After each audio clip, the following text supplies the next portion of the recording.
اعوذ باللہ من الشیطان الرجیم بسم اللہ الرحمن الرحیم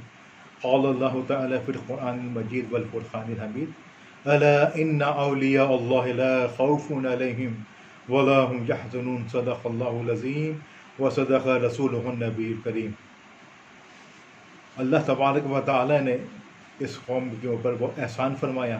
مسلمانوں پہ احسان فرمایا ہے کہ اس کو اصلاح کے لیے، اس کے اصلاح خیر کے لیے، اس کے لیے آخرت کی کامیابی کے لیے مختلف طریقوں سے اللہ تبارک و تعالیٰ نے رہنما بھیجے، کبھی انبیاء، کبھی رسولوں کی صورت میں، کبھی اولیاء کی صورت میں، اور اولیاء کرام کے اندر مختلف مراتب کے اللہ تبارک و تعالیٰ نے اولیاء کرام کو اس دنیا کے اندر ہماری اصلاح کے لیے بھیجا۔ اور اسی میں ایک رتبہ، بہت بڑا رتبہ اولیاء کرام کے اندر مجدد کا ہے۔ مجدد کہتے ہیں تجدید کرنے والے کو، اور جب معاشرے میں اسلامی نظام کے اندر بدعات کا اختراع ہو جاتا ہے اور ایسی چیزیں پھیل جاتی ہیں جس کا اسلام سے تعلق نہیں ہوتا، تو اللہ تبارک و تعالیٰ نے اپنے مجددین کے ذریعے اصلاح امت کا ذمہ داری ان کو عطا فرماتا ہے کہ وہ امت کی اصلاح کریں اور دین کے اندر جو اصل روح ہے اس کو واپس اس کی جگہ پہ لے کر آئیں۔ مختلف اقسام مجددین کی ہوتی ہے، جس میں افضل ہیں مجدد الفلانی جو 1000 سال کے لیے مجدد ہوتا ہے، اور ایک مجدد میتہ حاضرہ ہوتا ہے، 100 سال کا مجدد ہوتا ہے۔ ہر ایک کی اپنی کیٹیگریز ہیں، اور یقیناً جو 1000 سال کا مجدد ہے وہ پورے 1000 سال کے اوپر اس کی حکومت اللہ تعالیٰ اس کو عطا فرماتا ہے، اس کا تصرف فرماتا ہے، اور اس 1000 سالوں کے اندر جو 100 سالہ مجدد آتے ہیں سب اس کے زیر تبع ہوتے ہیں، اس کے تابع ہوتے ہیں، اس کے احکام کی اس کی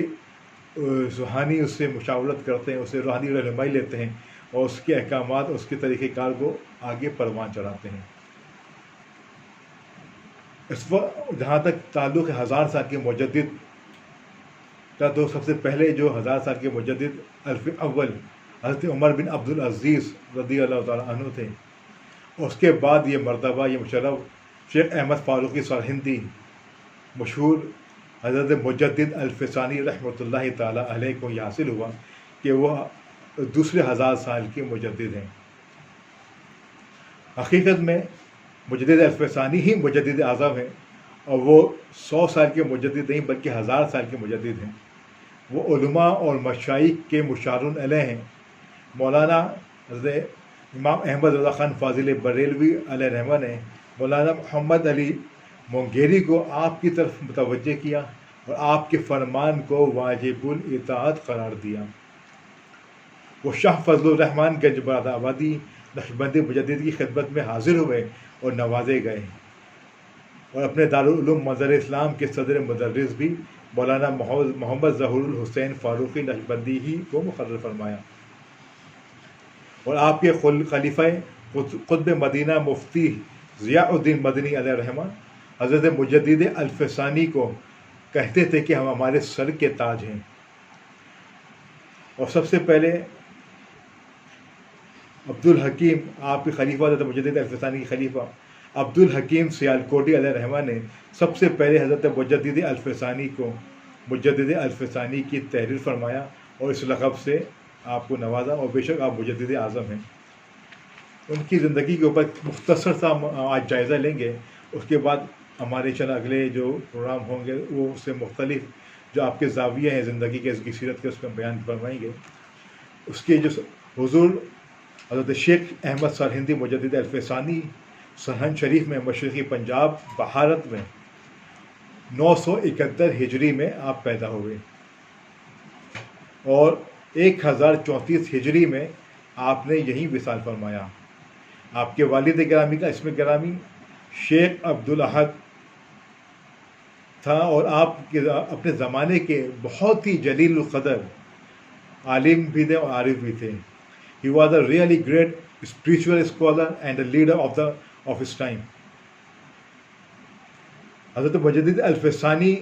کا سلسلہ نسب 29 واسطوں سے حضرت عمر فاروق رضی اللہ تعالیٰ عنہ سے جا کے ملتا ہے۔ آپ نے دینی اور دنیاوی علوم سے آپ مستفید ہوئے، آپ نے بیشتر علوم اپنے والد ماجد سے حاصل فرمائے،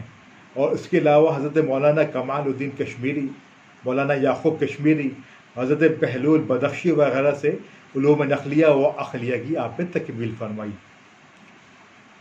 اور قیدیں جب آپ نے حکومت کے خلاف تحریک شروع کی،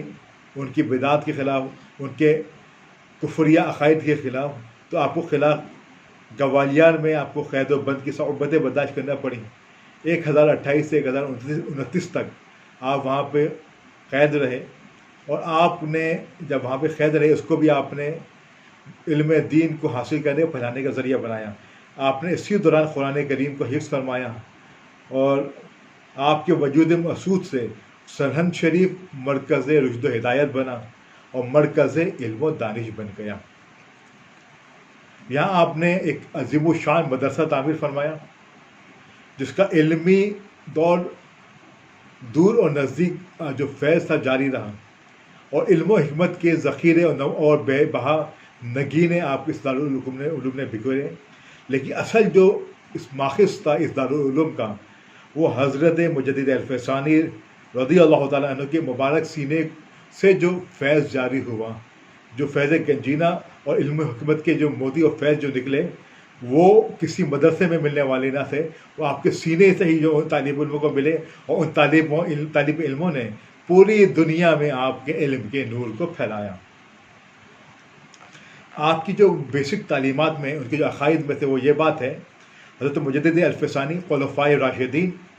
اہل بیت اطہار، صحابہ کرام رضی اللہ تعالی عنہم کی تعظیم اور تکریم کو بڑی تاکید فرماتے تھے، اور تقلید کو مسلمانوں کے لیے لازم سمجھتے تھے،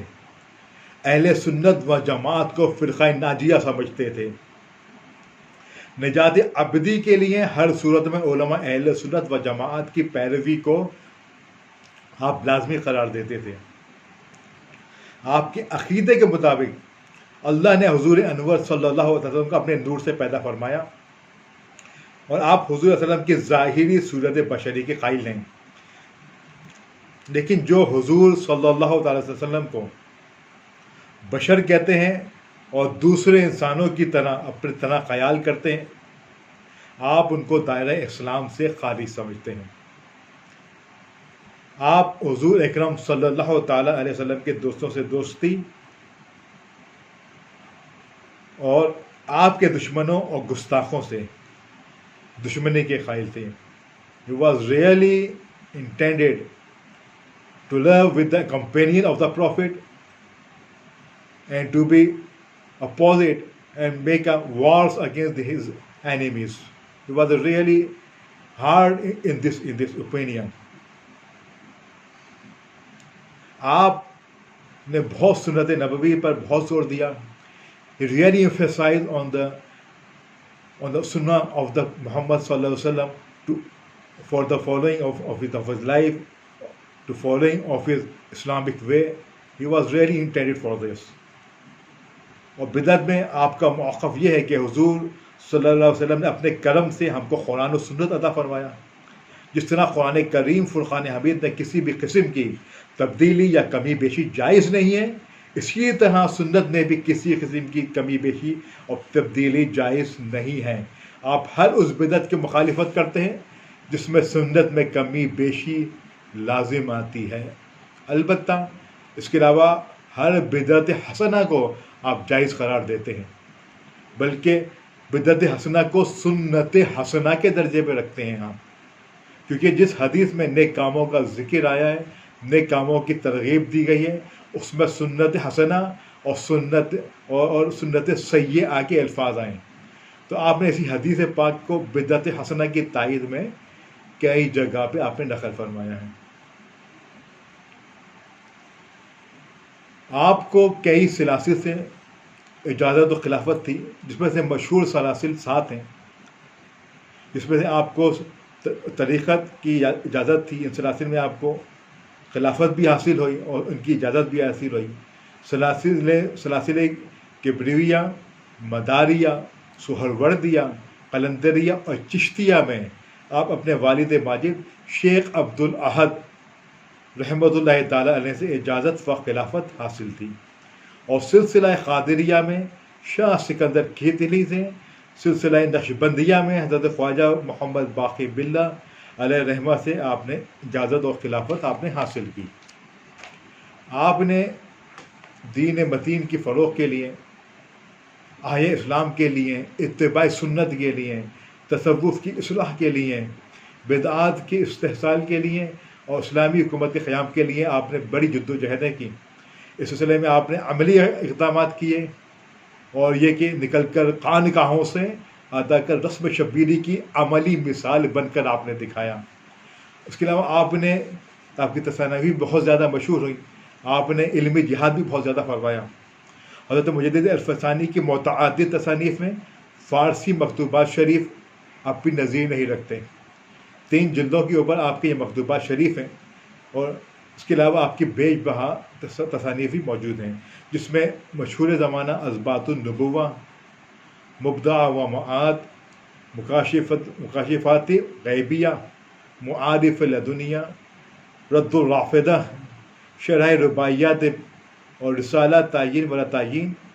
رسالہ مقصود الصالحین، رسالہ در مسئلہ وحدت الوجود، آداب المریدین،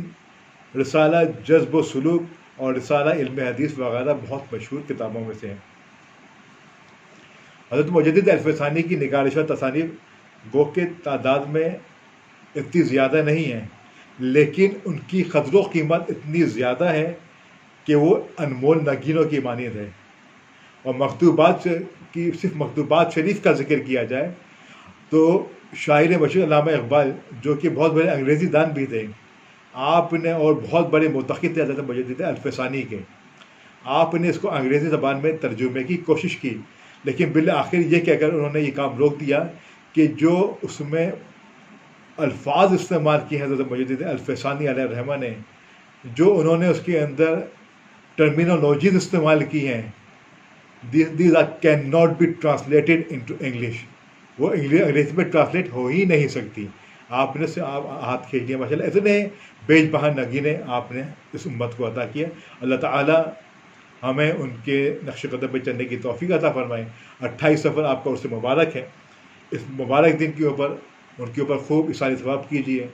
اور ان کے فیض سے مستفید ہوئیے، ان کی تصنیفات سے مستفید ہوئیے، اور ان سے رابطہ کا ذریعہ، سب سے بہترین رابطہ کا ذریعہ ان کے مکتوبات ہیں، ان کی تصانیف ہیں، وہ پڑھیے، اس سے آپ کو صحیح اسلام کی روشنی حاصل ہوگی۔ اللہ تبارک و تعالی ہم کو اس پہ عمل کی توفیق عطا فرمائے۔ وما علینا الا البلاغ المبین۔